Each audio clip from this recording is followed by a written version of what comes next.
Jacob and his children were settled in the city of Goshen and prospered wonderfully. Their numbers grew and grew. As long as Jacob's sons were alive, the Israelites were accorded honor and respect. But after the death of Joseph, there arose a new king in Israel who knew not Joseph.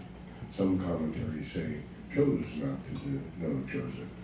And he said to his people, behold, the Israelites are more and mightier than we. Come, let us deal wisely with them, lest they multiply.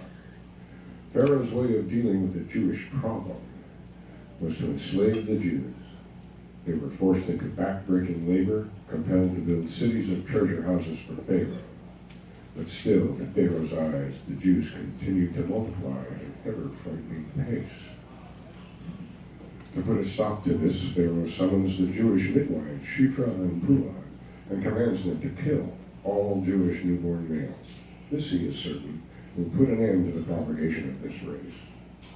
When the midwives defy his order, he commands that they cast all the newborn males into the Nile. His stargazers had predicted that the Savior of the Jews would die through water, and Pharaoh hopes his plan will ensure an early death for any potential Jewish leader.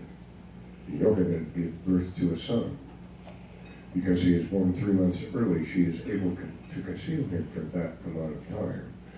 When she can no longer hide him, she builds a small waterproof cradle and puts her child on the brink of the Nile. The child's sister Miriam hides among the brush to watch the child. Pharaoh's daughter comes to bathe in the river. When she sees the floating cradle and opens it and sees the sleeping baby, she realizes that this is a Jewish child, but her compassion is aroused, and she resolves to take the baby home. She names him Moses, he who is drawn from the water. Miriam approaches the princess and offers to find a wet nurse for the baby.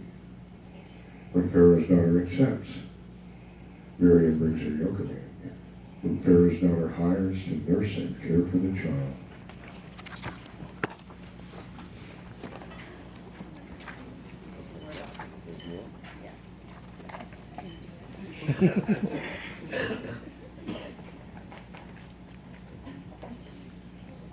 The plight of the Israelites worsened. Oh, I'm sorry. When Moses grew older, when Moses That's what happens when you switch them around.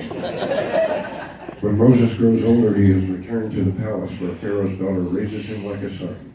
As a young man, Moses leaves the palace and discovers the hardship of his brothers and sisters. He sees an Egyptian taskmaster beating a Hebrew slave and kills the Egyptian. The next day he sees 2 Jews fighting, and when he admonishes them, they threaten to reveal his deed of the previous day. And Moses is forced to flee to Midian. There he rescues Jethro's daughters, marries one of them, Zipporah, and becomes a shepherd of his father-in-law's flocks. The plight of the Israelites worsens, and their cry rose. Moses, shepherding his flock, comes upon a burning bush in which Adonai appears and tells him to go to Pharaoh and demand, "Let my people go." Moses objects, citing a speech defect, and Moses' brother Aaron is appointed to serve as his spokesman. In Mitzrayim, Moses and Aaron assemble the elders of Israel and tell them that the time of their freedom has come. The people believe, but Pharaoh refuses to let them go and intensifies their suffering. He increases the burden of labor, commanding the taskmasters to cease bringing the Israelites straw to make the bricks. Now they must go to the fields to collect the straw themselves, but maintain the same quota of brick production.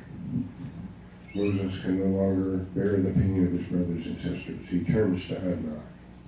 Adonai self-reveals to Moses. Adonai promises to take the Israelites out of Mitzrayim, deliver them from enslavement, redeem them, and take them as Adonai's people, and then bring them to the land of their heritage. Then came the plagues. The death of the firstborn finally breaks Pharaoh's resistance, and he literally begs the Israelites to leave his land.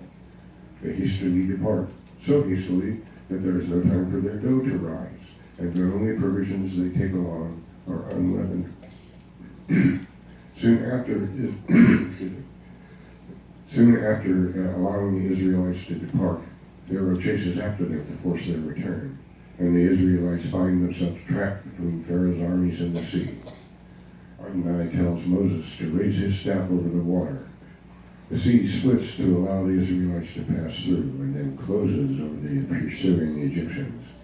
It is said that the Israelites entered Mitzrayim as a group of tribes and left Mitzrayim as one nation. We're going to just take a moment to give some special recognition to the women of this story. Shiphrah and Puah, the two Hebrew midwives, defy Pharaoh's decree to kill the male children. Yocheved, Moses' mother, hides the baby as Egyptians scour the country for newborn Hebrew boys to drown. She builds a miniature ark to float the baby to safety. Pharaoh's daughter brashly defies her father's call for the murder of Hebrew male infants and rescues baby Moses. Miriam, Moses' sister, the spy of the tale, then steps in and arranges for Moses' mother to nurse him. Raised in Pharaoh's palace, Moses grows up both as an insider and an outsider, the qualities required of a leader to shepherd people from one world to another, from slavery to freedom. The heroic deeds of these 5 women should speak volumes about what it takes to fix our world. They display the courage for decisive action. They take risks because they know that there are never guarantees. They don't wait for signs or miracles. They also demonstrate the capacity for maintaining concern about the welfare of others in circumstances when it might seem smarter to save your own skin. Through their actions, Moses becomes the leader God chooses to confront Pharaoh. The rest, so to speak, is history. God plays a role in the story, but only well after human beings have acted decisively to transform their world.